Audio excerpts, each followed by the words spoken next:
Okay, this is part 2 of our 3.1 lesson on graphing linear equations. Now we're not getting to graphing quite yet, but we will in part 3.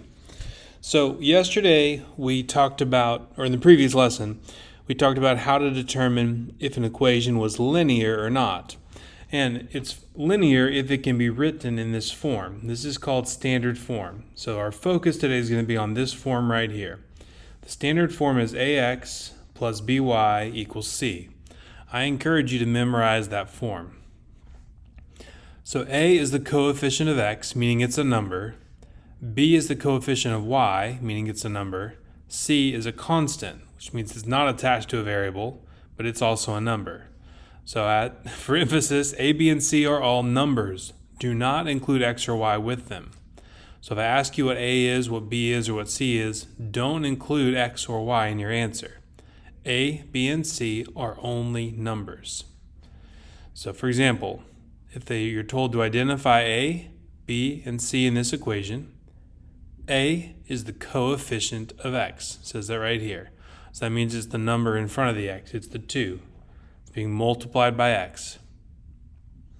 B is the coefficient of y. So that's -7. We do have to treat that minus sign like a negative. It's like -7 is being multiplied by y. And then c is the constant. It's the number by itself. It's 3. So a, b, and c are all numbers. A and b are coefficients. They're multiplied by the variables. C is a constant. It's by itself, no variable attached. Okay, now on top of being in this form, meaning this order, where you have the x and the y terms on the left side, x term first, y term second, and the constant on the right side, on top of that, there's some other rules that the great mathematicians have decided. A must be 0 or positive. It cannot be negative. So as we look at these numbers, a, b, and c, it's fine if b is negative. You can see it was in my example here. It's fine if c is negative. But a has to be positive. So I think we'll just take this one at a time and do the examples before we talk about the other requirements. So a has to be 0 or positive. So if there's no a at all, that's okay. Or if the number in front of x is positive, that's okay. But if the number in front of x is negative, we've got to change something. So here's an example of what we do in that case. So this is linear. The question isn't, can we get it into standard form? It's how do we get it in standard form? So first we want to make sure the pieces are on the right side of the equal sign and they're in the right order. So for example, y is supposed to be on the left side, so that's good. 5, the constant, is also supposed to be on the right side. That's good. But the 2x is out of place. The x term should be first in line over on the left side. So to fix that part of it, I'll need to subtract 2x from both sides. Now you could write 4y minus 2x. That's true. But we want the 2x in front because the x term has to come first. So I'm going to write it as -2x plus 4y equals 5. So I accomplished that by subtracting 2x from both sides.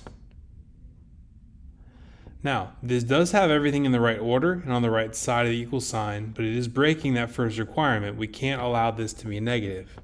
So to fix that, we need to multiply everything by -1. Or you could also think about it as dividing everything by -1. Because whatever you do to one side, you have to do to everything. So we have to divide everything by -1. -2 divided by -1 is positive 2x. 4 divided by -1 is -4. 5 divided by -1 is -5. So that is our standard form. So just to help you, if a is negative, how do we fix it? We multiply or divide, let's put that underneath, every term by -1.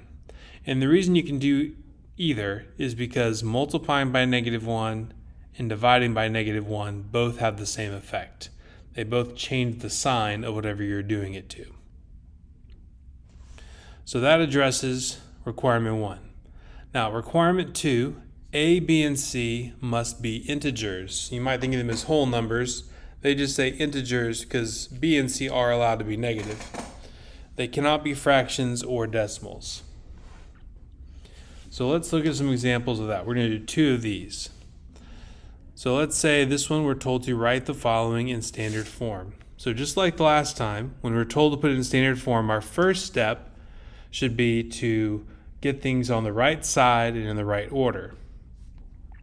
So x is in the right place, but the 6 is not. The 6 should be over on the right side. So I'm going to add 6 to both sides.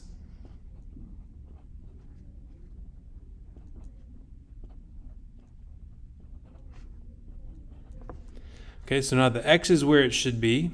The constant, the 6 is where it should be, but the y is on the wrong side. It should be over here on the left. So to fix that, I'll subtract 5/2 y from both sides. And remember, we want the y to come second, so I'll write 1/2 x minus 5/2 y. That cancels, and so we're equal to 6. So we have the right things in the right place now, but we're not following the rule about not allowing A or B or C to be a fraction. So to fix that, we need to multiply everything by the denominator. They're dividing by 2, so to get rid of it, we want to do the opposite and multiply everything by 2. So 2 times 1/2 is 1. 2 times 5/2, the 2's cancel, and you get 5. You could also think of it as 2 times 5 is 10. 10 divided by 2 is 5. And then 6 times 2 is 12. Excuse me. And you don't have to write the 1 in front of the x. You certainly can, just like I did, but it's not required to write that 1. So if A and B are fractions, how do we fix it? We multiply every term by their denominator. But we'll see sometimes in this next example, it's a little harder than that. Not a lot, but a little bit. So as we try to put this in standard form, our first thing is to get things on the right side and in the right order. So the y is where it should be, the 2 is where it should be, but this thing is not. So we need to add 4/5 x to both sides. So we get 4/5 x plus 2/3 y is equal to 2. There's 2 ways you could approach this. We got rid of the 2 denominator by multiplying everything by 2. So we could do this one in 2 steps. We could get rid of this denominator by multiplying everything by 5. Then after we did that, to get rid of this denominator, we could multiply everything by 3. And that will get you the right answer, so it's fine to go that route if you want to. But a way you can do it in just one step is by figuring out what's the least common multiple, that's the LCM referred to right here, of 5 and 3. In other words, what's the smallest number that both 5 and 3 go into evenly? That'd be 15. So we're going to multiply everything by 15.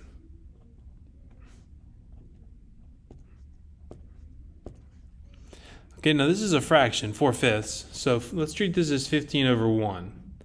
15 times 4 is 60. 1 times 5 is 5. Same here, treat this as 15 over 1. 15 times 2 is 30. 1 times 3 is 3. 2 times 15 is 30. So feel free to stop and look at that for a second if you need to figure out how I approach that.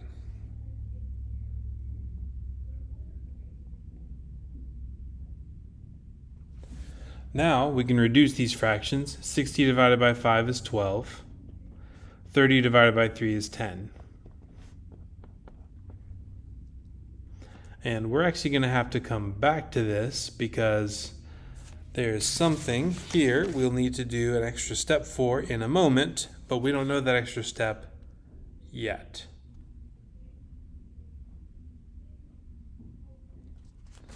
So we're good there as far as fractions though. So we fixed that issue. Now let's look at requirement 3. A, B, and C must have a greatest common factor of 1.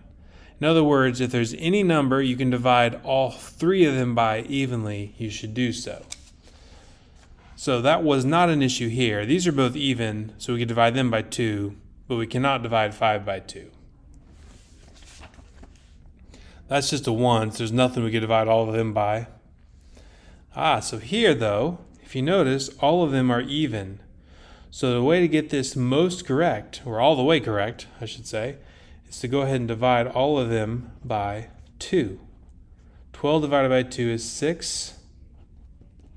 10 divided by 2 is 5. 30 divided by 2 is 15. So that will be our final answer. And we'll see another one down here, but this one was focused more on the fractions, but it made a great segue into dealing with the third requirement. So let's do that from the beginning. So our first step, as it always has been, is to get things in the right order on the right side. So the y is where it should be, the 6 is where it should be, the 3x is not, so let's add 3x over to this side. We want it to be first in line, because that's where it belongs as far as the standard form is concerned.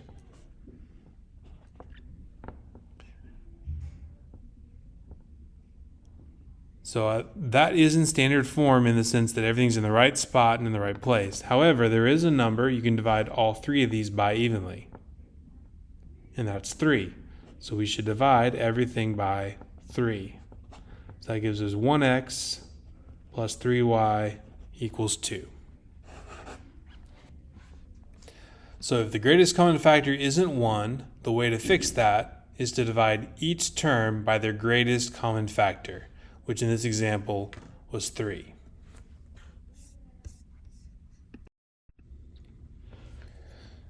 Now that we know what we have to do, we're going to try to write the following in standard form.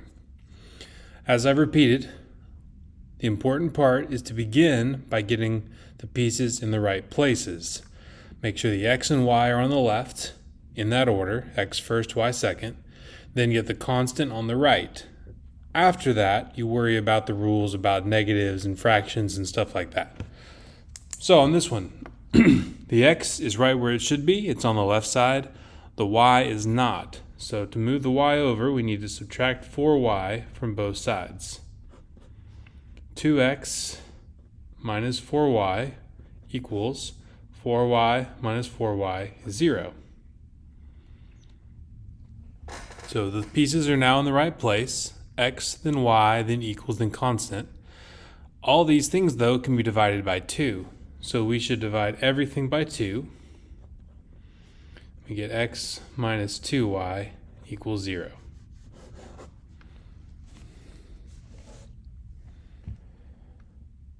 For number 2, y is on the correct side, but we have a constant that's not where it should be.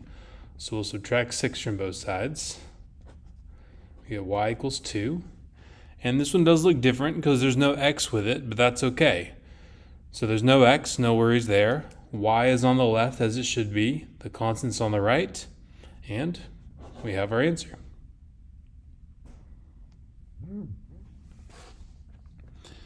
Number 3. Okay, well, it's actually already in the position it should be. We've got x, then y, then equals, then a constant. This is positive. There's no fractions, and there's nothing that would go evenly into all three of them, so we're done. It's already in standard form.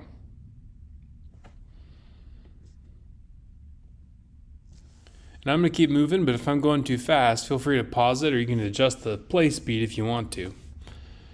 Okay, number 4, we have 3x minus 4 equals 12. X is in the right place, but we have a constant that shouldn't be on the left side. So we'll need to move it over, so we'll add 4 to that side.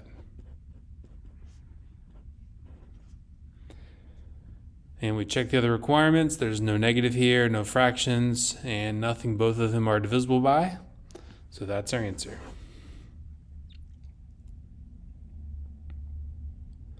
Okay, number 5, we need to do some moving around. The x is on the correct side, but the y isn't and the 2 isn't. It doesn't matter which one you move first. I'm just going to choose to move the 2 first.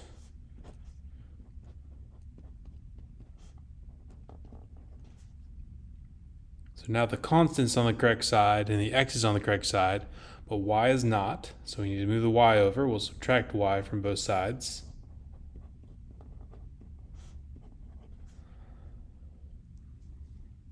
Okay, we see one of the requirements is not met. We're not allowed to have fractions. So we need to multiply everything by that denominator. Multiply everything by 2. So 2 times 1/2 is 1. So you can write 1x, or you can just write x. 2 times y is 2y. So I did distribute right there. Then negative 2 times 2 is negative 4. And I'll say it once again, it's okay if you just write x. If you don't write the 1, that's still just as correct. Okay, number 6. X is where it should be, y is where it should be, the constant's where it should be, but this y doesn't belong over here. We need to combine it with this one on this side. So we'll subtract y from both sides. Keep in mind there's an understood 1 in front of this. So it's negative 2y minus 1y, which gives us negative 3y. And you might at first think, oh, well, those are both divisible by 3. That's true, but they have to all 3 be divisible by something for us to need to change anything. So this one is actually right where we need it to be.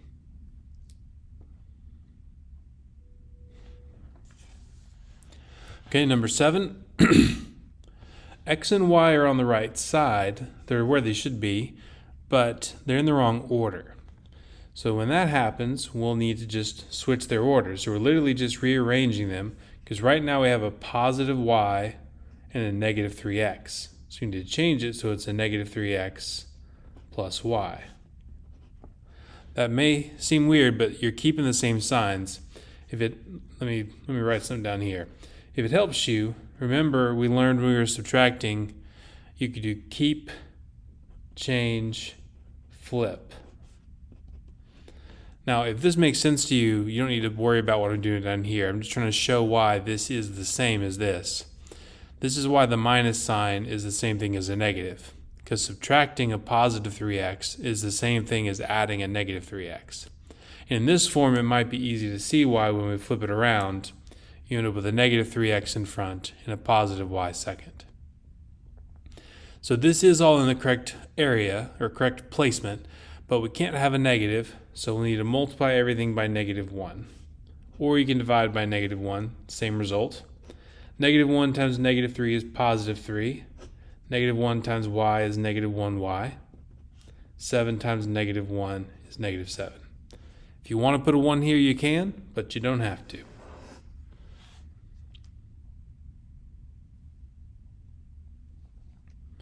Okay, number 8. X is first and on the left side. Check. Y is second on the left side. Check.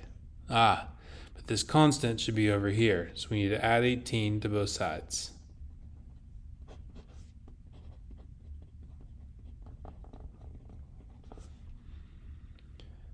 Now everything's in the right place, but as you may notice, the greatest common factor is not 1. There's a number bigger than 1 that we can divide all of these by evenly, and that would be 2. So we'll divide everything here by 2, get 3x plus 2y equals 9.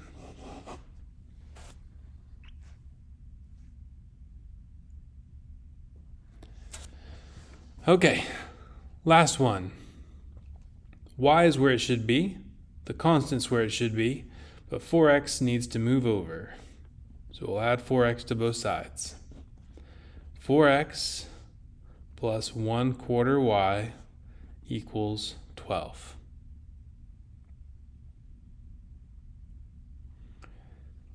This is not negative, that's good, but we do have a fraction which we're not allowed to have, so we need to multiply everything by its denominators. Multiply everything by 4.